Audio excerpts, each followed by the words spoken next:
اللہ پر بھروسہ ایک ایمان افروز کہانی اللہ تعالی نے قرآن مجید میں ارشاد فرمایا، اور جو اللہ پر بھروسہ کرتا ہے اس کے لیے وہ کافی ہے۔ اطلاق 3 یہ کہانی ایک غریب لیکن صابر و شاکر بندے کی ہے جس نے ہر مشکل میں صرف اللہ پر توکل کیا اور آخرکار اسے وہ اجر ملا جو اس کے وہم و گمان سے بھی باہر تھا۔ ایک دور دراز گاؤں میں شاجی عبداللہ نامی ایک غریب کسان رہتا تھا۔ وہ بہت نیک دل اور صابر انسان تھا۔ اس کے پاس نہ تو زیادہ زمین تھی اور نہ ہی مال و دولت، لیکن اس کا ایمان مضبوط تھا۔ وہ ہر روز فجر کی نماز پڑھتا، پھر اپنے کھیت میں محنت کرتا۔ اس کی بیوی بہت صابر اور اللہ پر یقین رکھنے والی خاتون تھی۔ دونوں میاں بیوی کا گزارا مشکل تھا، لیکن وہ کبھی اللہ سے شکایت نہیں کرتے تھے۔ ایک سال بہت سخت قحط ٹاپر پڑا۔ بارش نہ ہونے کی وجہ سے کھیتی سوکھ گئی۔ گاؤں کے لوگ پریشان ہو گئے۔ کچھ نے اللہ کو کوستے ہوئے کہا، ہم نے کیا قصور کیا ہے جو ہمیں یہ مصیبت دی جا رہی ہے؟ لیکن حاجی عبداللہ نے صبر کیا اور اپنی بیوی سے کہا، اللہ آزماتا ہے تو صرف اپنے نیک بندوں کو، ہمارا کام صبر کرنا اور اس پر بھروسہ رکھنا ہے۔ عبداللہ نے آنسو پونچھتے ہوئے کہا، آپ ٹھیک کہتے ہیں، لیکن اب ہمارے پاس کھانے کو کچھ نہیں بچا۔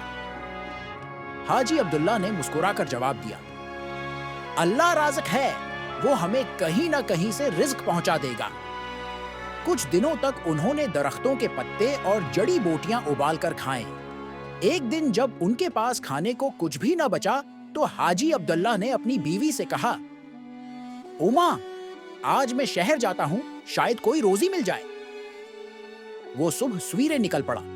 راستے میں اسے ایک بزرگ نظر آئے جو ایک درخت کے نیچے بیٹھے تھے۔ بزرگ نے حاجی عبداللہ کو آواز دی، بیٹا، کیا تم مجھے کچھ کھانا دے سکتے ہو؟ میں بہت بھوکا ہوں۔ حاجی عبداللہ کے پاس تو خود کچھ نہیں تھا، لیکن اس نے دل میں سوچا، شاید یہ اللہ کا امتحان ہے۔ اس نے اپنی جیب میں رکھا ہوا آخری روٹی کا ٹکڑا بزرگ کو دے دیا۔ بزرگ نے روٹی کا ٹکڑا لے کر مسکرا کر کہا، بیٹا، تم نے اپنی بھوک کو نظر انداز کر کے میری بھوک مٹائی ہے، اللہ تمہیں ضرور اجر دے گا۔ یہ کہہ کر وہ بزرگ غائب ہو گئے۔ حاجی عبداللہ حیران رہ گیا، لیکن اس نے سمجھ لیا کہ یہ کوئی اللہ کا نیک بندہ تھا۔ وہ خوشی خوشی شہر کی طرف چل پڑا۔ شہر پہنچ کر اسے ایک امیر تاجر نظر آیا جو اپنے گمشدہ بیٹے کو ڈھونڈ رہا تھا۔ حاجی عبداللہ نے اس کی مدد کی اور اس کا بیٹا مل گیا۔ تاجر بہت خوش ہوا اور اس نے حاجی عبداللہ کو بہت سا مال و دولت دینا چاہا، لیکن حاجی نے انکار کر دیا اور کہا، میں نے یہ کام اللہ کی رضا کے لیے کیا ہے، دنیا کے بدلے میں نہیں۔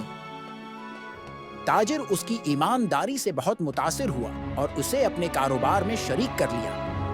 کچھ ہی عرصے میں حاجی عبداللہ کی قسمت بدل گئی۔ اللہ نے اسے بے پناہ رزق عطا کیا۔ وہ اپنے گاؤں واپس آیا اور غریبوں کی مدد کرنے لگا۔ ایک دن اسے پھر وہی بزرگ نظر آئے۔ بزرگ نے کہا، دیکھو بیٹا، جو اللہ پر بھروسہ کرتا ہے اللہ اس کبھی مایوس نہیں کرتا۔ تم نے صبر کیا، اللہ پر توکل کیا اور دوسروں کی مدد کی، اس لیے تمہیں یہ انعام ملا۔ حاجی عبداللہ نے آنکھیں نم کر لیں اور اللہ کا شکر ادا کیا۔ اس کہانی سے ہمیں 3 اہم سبق ملتے ہیں۔ صبر اور توکل، اللہ صبر کرنے والوں کے ساتھ ہے۔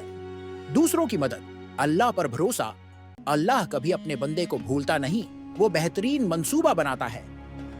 اللہ تعالی ہم سب کو صبر اور توکل کی توفیق عطا فرمائے۔ یہ کہانی ہمیں یہ سبق دیتی ہے کہ ہر مشکل میں اللہ پر بھروسہ رکھیں، کیونکہ وہی سب کچھ بدل سکتا ہے۔